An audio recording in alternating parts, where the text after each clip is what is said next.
வணக்கம். கோயம்புத்தூர் வேதசக்தி திருமூலர் வேதசக்தி அகாடமியினுடைய வலி நிவாரண பயிற்சி, இதை படிக்க வேண்டும், முழுவதும் படிக்க வேண்டும் என்றால் ஒரு முழுமையான ஆண்டு வேண்டும். ஓராண்டு பயிற்சி இதுக்குள் இருக்கிறது. இது தெரப்பியூட்டிக் பர்பஸுக்கு நம்ம யூஸ் பண்ணுற பாயிண்டில் ஒரு 20% புள்ளிகள் மட்டும்தான் நம்ம இதற்கு பயன்படும். மீதம் அனைத்தும் தனித்த புள்ளிகள். உதாரணமாக, கை விரல்களை நீட்டி மடக்க முடியாதவர்களுக்கு, அந்த வலியை மடக்கினாலும் நீட்டினாலும் வலி ஏற்படுகிறது என்றால் அதை சரி செய்வதற்கான புள்ளிகள். இந்த கை ரிஸ்ட் மணிக்கட்டை ஒழுங்கு செய்வதற்கு, மணிக்கட்டு அசைத்தாலே வலி ஏற்படுகிறது என்றால் அதற்கான புள்ளிகள். இப்படி கை சார்ந்து 32 விதமான ப்ரொசீஜர்ஸ் இருக்கின்றன. வலிகளை, கையில் வரக்கூடிய வலிகளை தீர்ப்பதற்கு. அவற்றில் நாம் 7 விதமான ப்ரொசீஜர்ஸை, அந்த செய்முறை கரயோகத்தை நாம் இந்த கல்வியில் கற்க இருக்கிறோம். தோளில் சார்ந்த வலிகள், தோள் சார்ந்த வலி, கழுத்து சோல் சார்ந்த வலிகளில் 4 விதமான செயல்முறைகளை, தனித்தனியான செயல்முறைகள்.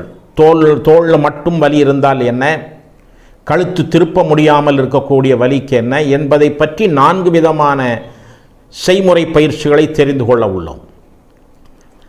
தலைவலி, நீங்கள் நம்முடைய அடிப்படை வகுப்பில் சுண்ணாம்பு காலம் எல்லாம் படித்திருப்போம் தலைவலிக்கு. அது அல்லாத புள்ளிகளை வைத்து தலைவலியை, கிரானிக் ஹெடேக்ஸை எப்படி குணப்படுத்துறது, பெயின், அந்த பெயின் மேனேஜ்மெண்ட் என்பதற்கு தனித்த புள்ளிகள். அதுபோல இடுப்பு வலி, தலைக்கு ஒன்று.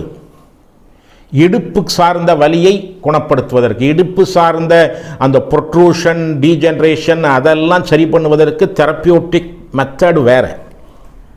இடுப்பில் உள்ள வலியை குறைத்தால் பேஷண்ட் கொஞ்சம் நிம்மதியாக இருப்பார். அதுக்கப்புறம் உங்கள் ட்ரீட்மெண்ட். இது வலி மேனேஜ்மெண்ட், பெயின் மேனேஜ்மெண்ட் மட்டும்தான் இங்கே பேசுகிறோம். அதுபோல் மொத்தமாக கால்களில் வரக்கூடிய வலியை எப்படி குறைப்பது, கால் மூட்டில் வரக்கூடிய வலியை இப்படி 15 விதமான வலி நிவாரணத்தை இந்த முதல் வகுப்பில் படிக்க உள்ளோம். அதில் 52 புள்ளிகள் இருக்கின்றன. அவற்றில் ஒரு 8 புள்ளிகள் நீங்கள் ஏற்கனவே படித்த புள்ளிகள் உள்ளே இடம்பெறலாம். மற்றவை அனைத்தும் புதியவை தான். அவற்றிற்கு பெயர் இருக்காது, நம்பர் எண்ணிடப்பட்டு அந்த சிகிச்சை முறையை நாம் பயன்படுத்தியிருக்கிறோம்.